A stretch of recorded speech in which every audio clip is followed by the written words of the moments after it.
Hello, everyone. Welcome to Jamaica 411. How are we all doing today? I hope we are all doing very well. Yes, I hope so. I want to say a special welcome to my subscribers. Welcome back, all of you. So lovely to have you and reading your comments. So please keep the comments going. If you're not yet subscribed, as you can see me treat my subscribers, them very nice. Yes, give them a special and warm welcome. So if you have not yet subscribed to our channel, please go ahead and do so. And please, everyone, give the video a thumbs up. Please give the video a thumbs up from now on so that I don't have to disturb you during the video. And for sharing, subscribing, and liking, I thank you all in advance. Well, now that you're all back with me, let's get down to business. So, how many of you actually listened to Fayval Williams in her first budget debate as Minister of Finance yesterday in the Parliament? She opened the debate for the new financial year for the government 2025 2026. What do you all think about it? I know that some persons like to start with the delivery and the how she looks and the response of her colleagues and so on, but you can comment on anything that is made an impression on you and tell us what that is. And also what you think about the raft of measures. Of course, the government plank is no new taxes, and that is always a good thing. Although I hear the risers, yes, they are risers, the man of PNP. I hear the risers, them out there trying to convince the Jamaican people that the reason why things now run right is because the government not increasing the taxes, and that is the cause. Well, good luck with them trying to sell that to the Jamaican people. Yes, good luck. Good luck to them with that. Lord of His mercy, I don't know why they don't just give it up. Anyhow, they are trying to see how they can argue away a point that the government is obviously going to make during the election campaign, right? That should be, I would expect, the major plank. Every night I'm sure they will be reminding the people that there is no new taxes since 2017. It's 2017. When the Labour Party came to office, remember, they brought in the 1.5, and just as it was predicted, it didn't cost us 7 billion as they 4.5 billion or whatever they were saying. It cost us something in the order of 32 billion, which they had to phase in over 2 years. So the final time that taxes were imposed would have been in the 2017-2018 budget, because the first one was 16 and 17. Remember, they had revamped that because the PNP did something that I don't know. Sometimes I wonder, right? I don't know who it was that went and told Portia, bully her even perhaps, or frighten her, or whatever technique they used for her to call the election before the party read the budget. Who does that? And how was it done? Did they go to tell Portia that the government would have failed the IMF test, and if they failed the IMF test, then the PNP would lose the election if it is called after? Was that the technique that they used that made her think that she should call the election before she read her budget? After, remember now, and I think all government departments and so on send in their requests for funding, I suppose. I'm not sure what you call it. I believe it's from around November of each year, and the budget would more or less have been set, right? And you go and you hold a general election before you read a budget, which would have put you in a place just like what Holness has done. This is classic politics, right? You call your final budget and you put a heap of goodies in there for the people. Maybe we should have an election every year if it wasn't so damn expensive, right? Because that's when we start to get goodies. So Portia, incredibly, when you think about it, called the election before she read her budget and therefore took away one of her advantages. And nobody can tell me Sir Peter Phillips would have done that. Nobody. Because it would not have made any sense. It is he who would have been prejudiced the most, because Portia could not and would not have stayed there long past her 70th birthday. So why would he be telling her that she must go and call the election? Unless she went to him and said, Peter, what do you think? And then he gave her opinion. But that would be after somebody else came trying to convince her that she need to call it. And it would have gone against her own political experience and knowledge of politics to go call the election before the budget was read. Did they tell Portia, Bunting, right, that the PNP need to call the election now because the PNP is going to fail the IMF test? Portia, I'm sure, would have called in Peter Phillips. And Peter Phillips, I'm sure, would have assured her that we're on track. Or was it that he was uncertain and couldn't say yet? And then Portia would not have known that there was a big thing a brew under her watch. Others may have gone to her, sent by Bunting, him are the leader, but formulated by Mark Golding. He was the brain behind the operation.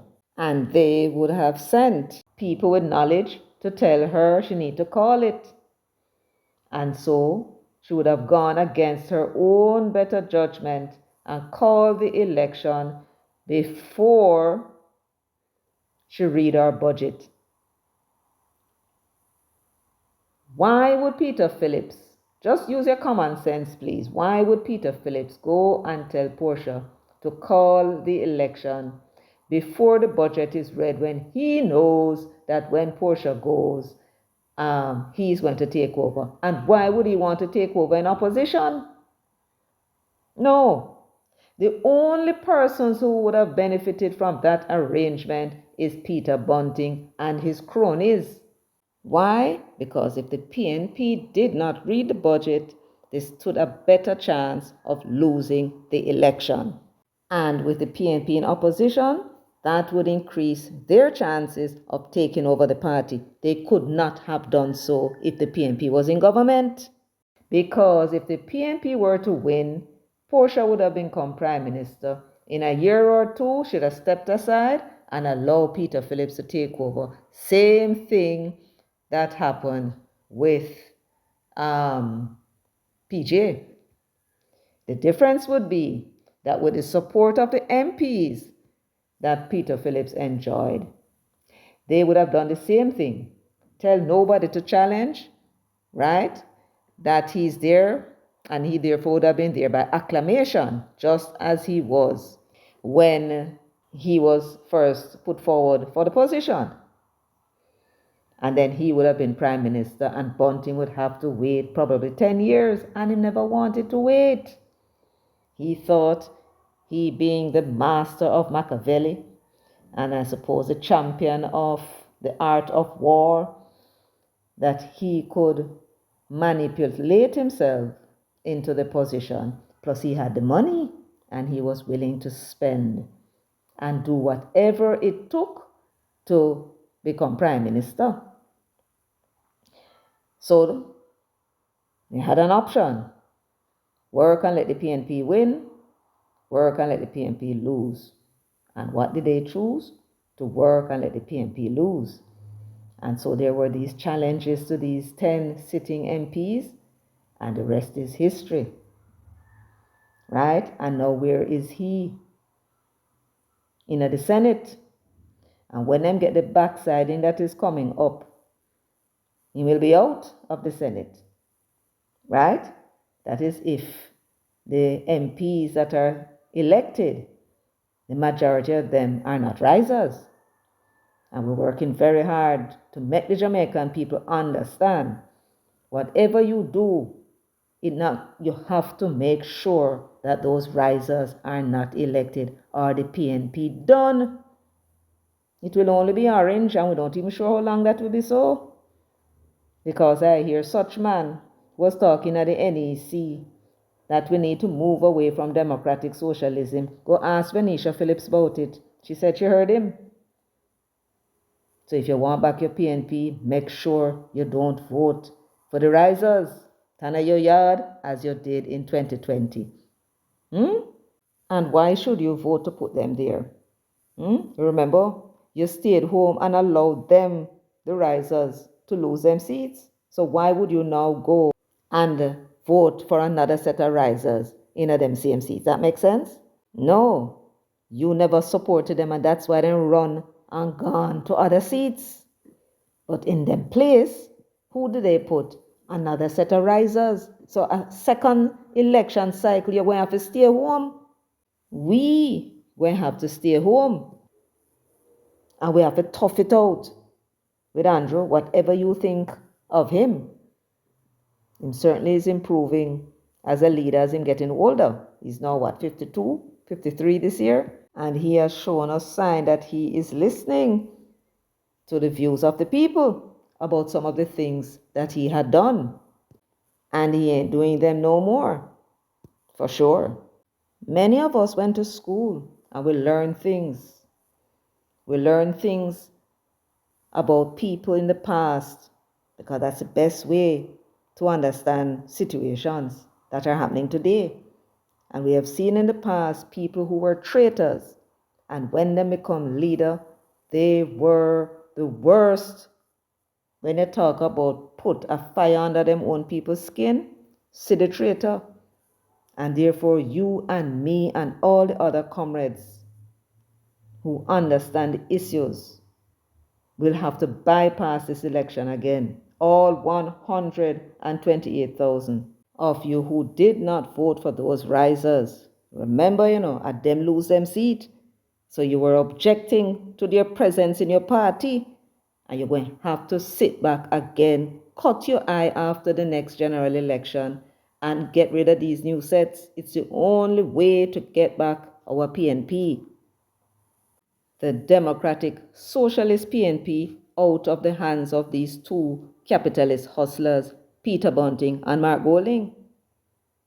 It was Mark Golding, I understand, who said in the NEC that maybe the PNP needs to move away from democratic socialism because it's making it difficult for them to raise funding. Ask Venetia Phillips if that did say.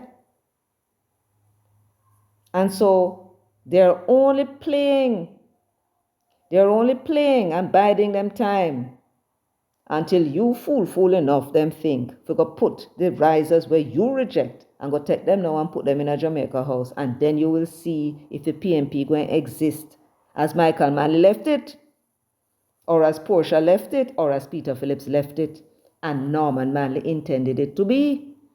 When Clift Hughes asked Peter Bunting in July of 2019, when him looking to take over the PNP, right, whether he subscribed to democratic socialism as his leader, Peter Phillips, he said, absolutely not. Absolutely not. I'm going to get that clip for you. So if he does not subscribe to democratic socialism, why you think that them going to go in a government and put in policies of democratic socialism, which is basically a policy of equality, especially for those persons who are vulnerable in the society? Why would they do that? Them also tell you that them, according to them, they're not into handout. And you saw with your own two eyes Mark Golding going around the island during a hurricane with not even a water bottle to anybody. That's how mean they are. And the risers, them, how many of them to go around and give out anything to anybody who needed the help, except for talk about how people are hungry and how them house mash up and how this, that, and the other. And they did nothing to help. And at that time, Mark Golding had $60 million in a bank account. Not doing nothing, but he couldn't buy a water bottle. Not even a bottle of water for the people that him say needed it. And it's him you think would make a good prime minister for a country where 80% of the people are poor? Why you think they're really not telling you what it is they plan to come with? What they're going to come with is whatever them think you need to hear to put them there. But what will they do when them reach? They are not socialists, they are capitalists, and it's the capitalist interest that they represent, not yours. So they will be using Damian Crawford and his ideas in hope that you will vote and put them rise candidates in the House. And that is the thing that we must not do. We have been warning the MPs, right? They had the capital with the membership. They should have gone to the membership and tell the membership they have to get rid of this man. The risers in the PNP are less than 12%. We warned them, you have to get rid of this man. We gave them every opportunity. They had the WhatsApp leak messages that these men were engaged in anti-party activities. They know that they had engaged in sabotage of the PNP while the PNP is in opposition. They had every opportunity to remove them and they did not. So now, unfortunately, we have to make the decision. You cannot have two capitalist parties in one country. You have to have a choice for people. Bunting and Golding are rotten rich. Finsack made sure of that. So make them go start them own party. Take the risers them out of the PNP and go start them own party. That is the proper and decent thing to do. But they are not proper and decent people. So now they want to find a way into Jamaica House and use the PNP as the vehicle in order to implement them capitalist trickle-down economic policies. Are you going to allow them to do it? That is a decision you will have to make for yourselves. So this is war, people. You are part of the war, and the only way you can save your People's National Party is if you stay home and don't vote for those rise candidates. Only if you're in a constituency where you know it's a genuine democratic socialist PNP, Rockstone PNP, in a them seat there, and them you forgot to vote for. But for the risers, stay home. We need the people in those constituencies where the risers are to stay home, particularly Peter Bunting and Dayton Campbell must not sit in the Parliament ever again. And we need the people in South Manchester and the people in East Westmoreland to understand that. Do it for your party that you say you love. You have to do it for Portia, because if Portia was well, you think all them sitting there would I go on at the party? You have to do it for Michael, and you have to do it for Norman. Forget PJ. Don't listen to not what him tell you. Him is part of the problem. He was the one that was advising them. After Bunting lost the challenge to Peter Phillips, and look at who them drawing for now to help them. These risers, they are the ones that plotted against the PNP to make we lose the election in 2016 and 2020 just so them could take over. And now they want me and you to put them in a Jamaica House. Why? Why they want to go there so badly?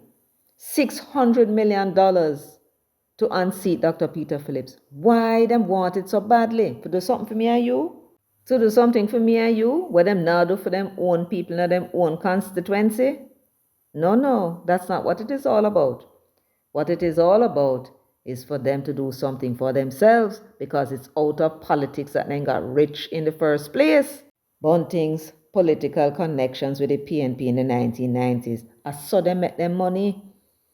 I know them failing as business people out there on them own competing. I know them want to go back into government. What else could it be for other than to enrich themselves? Even more squarely on the backs of the poor people of this country to increase them sufferation. The question is, are you going to allow them to do it? And that is all I have to say on that score for now. Yes, we're going to listen to George now and hear his opinion of the budget, and then I'll return with my tuppence worth as usual. So, yesterday we all tuned in. Well, not all, but a lot of us tuned in to watch Fayval Williams and her maiden presentation as finance minister in the budget debate. The anticipation was high on the PBCJ platform, which you have a few hundred people. There were over 2,000 yesterday waiting for the feed to get plugged in. And people were listening on radios, and everybody was keen to see if Fayval would hold up, first of all. Fayval Williams not only held up, she excelled over the course of the presentation. And every speech of a certain length, every speech over 40 minutes, I would say. Every speech over 40 minutes, especially one that runs for well over 2 hours, has natural flat spots. Her flat spots, and she did have a few, they weren't deep, because that's when you're in trouble, you know. When you hit a flat spot and it starts sink, she never sunk. And the energy from the labor rights on the government side kept her up. And overall, she passed the eye test with flying colors. It was a Fayval Williams like I've never seen before. It was a Fayval Williams, I was crossing my fingers, would appear and stay. And it's a Fayval Williams we got. So the eye test, Mrs. Williams, passed that, flying colors. And as I said, don't say that there were flat spots, because in every speech, and the speeches and analyzing them and making them is what I cut my teeth on as a university student, so I think I would know. But every speech of a certain duration has those natural flat spots in them, so don't watch that.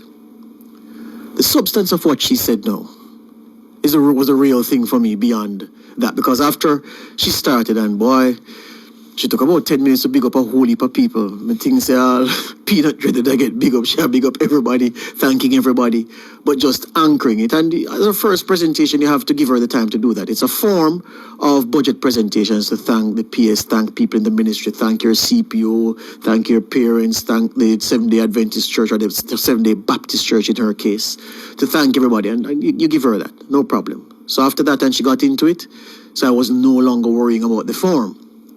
I was now keyed into the substance. And in my view, the speech on Tuesday from Fayval Williams was a lockout speech. Not a lockout speech, a lockout speech. And what is a lockout speech? A lockout speech in a competitive debate is one in which you hit points that then ties the hands of your opponents from addressing the same points. In other words, you bring forward something and you deal with it in a way so that if your opponent deals with the same issue, they'd be said to be copying you, one, and you deal with it in such a way so that if your opponent tries to improve on what you say, it will be very difficult for them to credibly improve on what you say because you've dealt with it so well. So, if you transpose a competitive debate that many of us have been involved in, high school, university level, the lockout technique is what Fayval Williams would have employed over the length of her budget presentation. Specifically, what do I mean? There are some issues which, in the context of a budget, are big items. People enter budget debates, especially those, well, both government and opposition side, trying to come with the big ideas or the big adjustments to big ideas that will eventually cause people to have more money in their pockets at the end of the day. So Fayval Williams' move on prepaid electricity was a huge lockout moment. Because it's very difficult now to see how Julian Robinson or even Mark Golding, or if when he speaks in the sectoral debate, the spokesman on energy, Philip Paulwell, is going to say anything about prepaid electricity that can top what Mrs. Williams said on Tuesday. And so, by saying, look, there are currently 17,000 people using prepaid electricity. The JLP's plan is for the first 20,000 new customers to subscribe to this prepaid service. We're going to give them $4,000 towards their bill for 6 months. And she said, oh, you're going to ask, well, $4,000 is a threepence, as my granny would have said. No, it's not a threepence because it represents about 50% of the bill of the average prepaid customer. So by doing it and designing it that way and presenting it that way, she went a far way to locking out the opposition on that point of prepaid electricity. And then she went further. She said, all right, we're going to talk away $1 billion to assist with the wiring and the inspection, because a lot of people find that challenging to raise the funds to pay the man to come inspect and pay the woman to come to wire the place, electrician, female electrician, whatever. $1 billion set aside for that. So that completed the locking out of the opposition from the prepaid electricity argument. So even if they come and say, well, we're going to give you $7,000 monthly, and we are going to sign up the first 30,000 new prepaid customers, it's still going to sound like, yeah, copy what she put on the table. So we don't want to hear that. That's the effect of what she said. That's lockout one. The Students' Loan Bureau. It was another lockout moment, but perhaps, well, not perhaps, definitely lacking the detail of the prepaid electricity move. But to show that it was meant to lock out, she said they'd increase the loan window, the repayment window, from what, 7 years now to 10 years, so put 3 years on it. But the money that you're going to pay back is not that it's going to increase, but you just have longer to pay it back. Which means that those struggling students who graduate and the loan payment hits you the moment you start working, when you draw the first paycheck, and it's a struggle to shake off the debt while you live. You keep more money in your pocket because rather than paying over 7 years, you now have 10 years to pay. That's a direct keeping more money in your pocket. So that then locks out the opposition from that part of the debate about the Students' Loan Bureau, because what are you going to do now? Raise the repayment window to 15 years to 12 years? You'll be seen as copying something, Fayval said. Your hands are tied in that regard. And then she said that they would do something about the interest rates. And then they would do something about this other aspect, and that they would raise the amount that students are eligible to get. Not putting any numbers on it, but just mentioning it as a part of the process of locking you out of doing anything to SLB because we moved on it already. And then the government, I think, the surprise for me, I didn't think I'd hear anything yesterday that surprised me, because remember, Tony, I told you that I don't really think that Andrew Holness or Fayval Williams is going to say anything that I am not calculating will be said, because we know what the cards are. I'm very keen to hear what Julian and Mark have to say, because I haven't seen their hand yet. And Mrs. Williams surprised me, and you saw the reaction in our news group. PAYE, $2 million over 3 years. So again, it's an attempt to lock out the opposition from the income tax threshold thing. And what the JLP will say is that, look, regardless of what you do anything to PAYE, you're simply following what we did, because when we mooted PAYE to the 1.5, you all said it couldn't work. And your friends wrote all kind of articles breaking down how it would not work. You said it was an election gimmick. So for you now to come and do anything to PAYE, after we delivered 1.5, delivered 1.7, putting 1.8 on the table, 1.9 to come, and then 2 million to come, you are simply following what we did. You have no original idea. So from a debate perspective, the form of Fayval Williams' speech met the mark. Nobody can tell you that it was a bad speech. Them don't know not more speech. Anybody who says that. The substance of the speech met the mark. I will agree, though, with Antoinette Hamilton of the MSME Alliance to say that I think she was a little bit short on things for the business community, especially small businesses. And I know the GCT would benefit them because a lot of the small business operators, they don't register as commercial customers with the JPS, even though they should. They're still residential customers who use them fridge and them light to sell us products and service and give us services. But I think that there was room to do a little bit more for our friends in the business community, especially after she mentioned the number of people that the Small Business Association of Jamaica covers, and of course Antoinette Hamilton's MSME Alliance covers as well. So I think that's the only part I would furrow my brow and say, boy, maybe you're short there.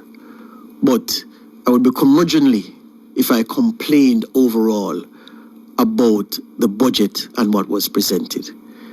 I say to people, unless you've been in the situation where you're a thief light, or your neighbor who goes out of their way to needle you and to draw you into a conflict, to be able to say to you for your neighbors to hear, go away, you're a thief light. You don't know what it is to not have the wherewithal to get legal light. And I'm riffing on one of the names of one of the greatest race horses in Jamaica's history. The path to legal light has now been cut through the bush by Fayval Williams. And on the legal light point, it will be very difficult, not impossible, but very difficult for the opposition to propose something similarly intriguing and interesting and potentially more beneficial than Fayval Williams, Andrew Holness, and the JLP administration's path to legal light for tens of thousands of Jamaicans. So George touched on the electricity as well as the students' loan, as well as the increase in the income tax threshold from 1.7 to 2 million over a 3-year period. Now, those are very interesting, and his argument about locking out is very valid, yes. In other words, when a budget debate begins, the government would always be at a disadvantage because they are going first. So the opposition will have 2 days now to come with bigger and better plans than Fayval, and she is more or less locked in and can't change it. You follow? Except the Prime Minister is to come after. And when George said that there were no specifics about the Student Loan Bureau, it is highly unlikely that unless it's something that they are planning to do, which would not happen in this fiscal year. If she said it in such a way that it's going to happen in this fiscal year, then it means there are specifics. And if she did not mention the specifics, it means that it is the Prime Minister, Mas Andrew, who will be coming with those specifics. So she and the government and the opposition are locked into this battle now. This is the budget. This is the goodies budget, both from government and opposition. But unfortunately, the opposition don't have money to spend, only the government. And so the opposition will be free to promise us the moon and the stars above. But of course, they have to be cautious, because if they come with pie in the sky ideas that are not practical and cannot be implemented, and there's no money to back it, and of course, if they come and mention any program, we as bright people know that program must come with increased tax. Not true? Yes, because all the money that we have are spoken for, to the point where loans are to be repaid and the government going to borrow to repay the loan, evidently at lower interest rates. So, and that is not a bad thing either, because if you can borrow somebody else's money and use the one where you get in taxes to do other things, it can work out too. Yes, very much so, especially if the interest rate is very, very low. So we look forward to hearing what Mass Julian Robinson is coming with, right? Because the battle just start now, Fayval start off, and it's now Julian now on the opposition side to do his part to see if he can win the debate. But as George said, the way in which Fayval had presented her arguments, it is a locking out of the opposition. But locking out or no locking out, if the PNP were to come and say that they will increase the repayment for the student loan to 15 years, it doesn't matter whether people think that them copying yes or no, right? The fact of the matter is the students will now have a choice. Are you going to vote for a party that's at 10 years, or are you going to vote for a party for 15 years? So that part of George's argument don't really wash. It no wash, but I can see where the government could use the argument that them don't mean it, them not serious, them only come up with this thing now because we did it, and all them trying to do is to get votes because they must win at all costs. And with the opposition's performance so far, lying, right, organizing protests of foreign, right, and doing all sorts of things to get power, all of these things are going to come back to haunt the risers. Yes, that's why you must always speak the truth, no matter what. So that when you come now and tell them you're going to do something, people will believe you. But then going to have a hard time convincing people because them too lie. So we wait to hear what Julian has to say. Yes. And that will be tomorrow, Thursday, March 13. I'll be there. Will you? Yes, man. This look like a nice little tug-of-war business going go on. And we Jamaicans will love the excitement. Yes. Well, let us leave it here for now.